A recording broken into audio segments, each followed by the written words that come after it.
Hello, it is March 19th, 2017, and in the last video I said I'd be working on cutscenes for the next week, but I didn't have a video the next week. This is because I done goofed pretty bad. So I tried two ways of making cutscenes.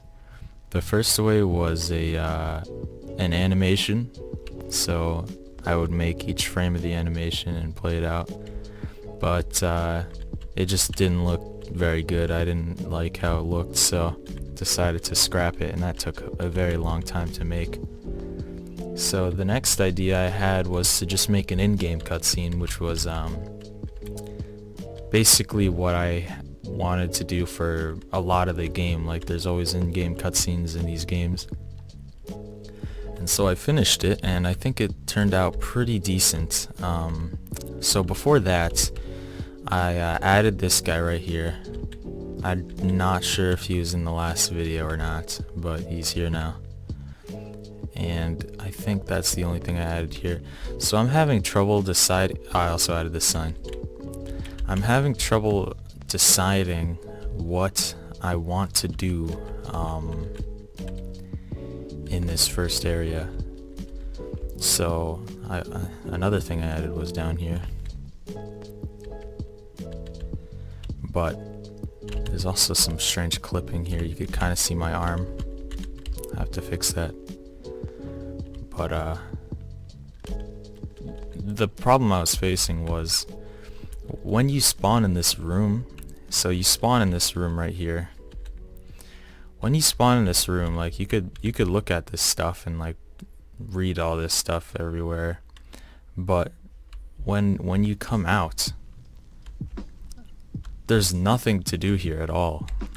Like, you could talk to this guy, you could talk to this guy. If you decide not to go this direction first, then you'll immediately go to the cutscene essentially. So let me save my game. So if you go down this way, you just keep walking for a while, and the cutscene will start soon. So if I walk into a certain area, right now it teleports me, but I plan on moving the camera up. And so there's this woman you're talking to.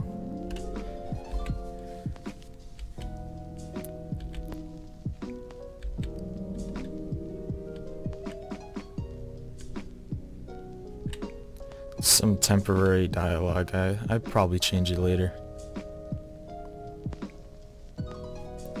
Oh. And I had a little message there reminding me to do something in the future. I don't think you saw that, but it popped up. And I want to put a little falling noise here. But these guys throw you out of the place you're in.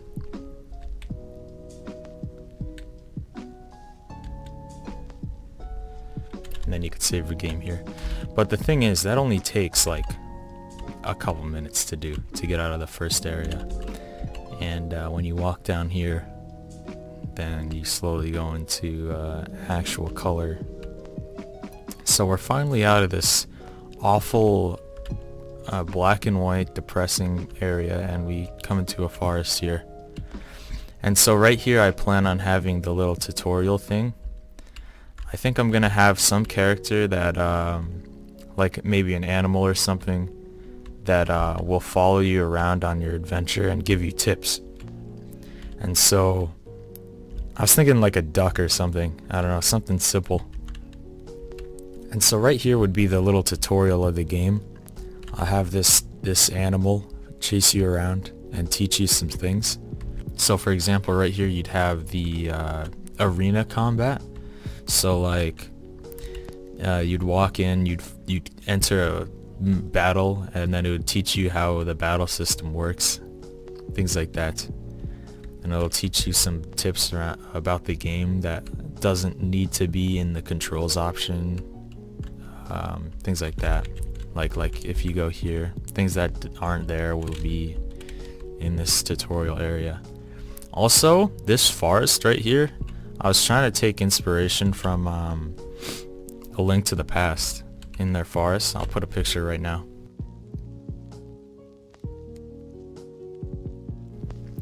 But that's what I was going for. I think it looks alright. My trees are pretty fluffy, so I think the little circles, like the cut off circles, look pretty good. Except for right here, something's going up right here with this shadow. But yeah, I think it looks alright. And then this is going to be the first town you enter in the game. This guy you'll see a lot in the game. He's an important character. He doesn't do anything though. That's for the beta testers that I have playing the game, just so they don't waste their time trying to find something. But that's what I've done this week.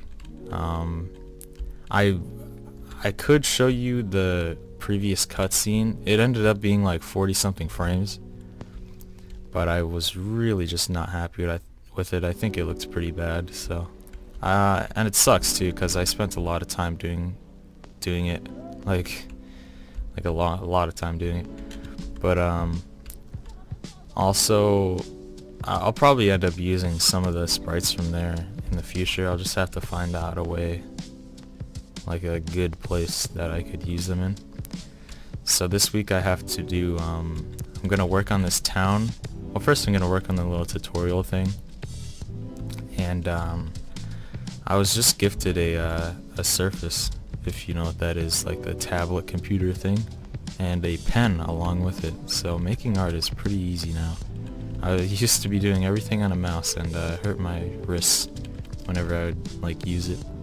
So now hopefully progress of the game will go much faster in terms of art. And I'm not the best artist either, so you know, don't expect much, but this is one of the things that I've done with it. So yeah, so everyone in the game has a mask. I'm gonna have to change this guy's mask a bit, but everyone in the game except for you has a mask, so that's just something that's a part of the game. But yeah, what else is there? Alright, so the last thing I have is this title screen. So now when you launch the game, there's this title screen that plays. Right now you can pause here, which is you're not supposed to be able to do. Well, whatever, I could change that easily. This is also pretty temporary. I'm not a fan of this title screen. It's very boring and stuff, but you know, whatever. The pause screen also is a little boring, but you know, I actually like the pause screen a little. I'll probably keep it in the actual game, but we'll see. Title screens probably need to be changed though. The shadows on the letters don't really show that well. I feel like when you just launch the game, you can't really tell that there's shadows until you start moving. Well, whatever. It looks alright. So yeah, that's it for the week. That's what I've been doing. So see you guys next week, hopefully.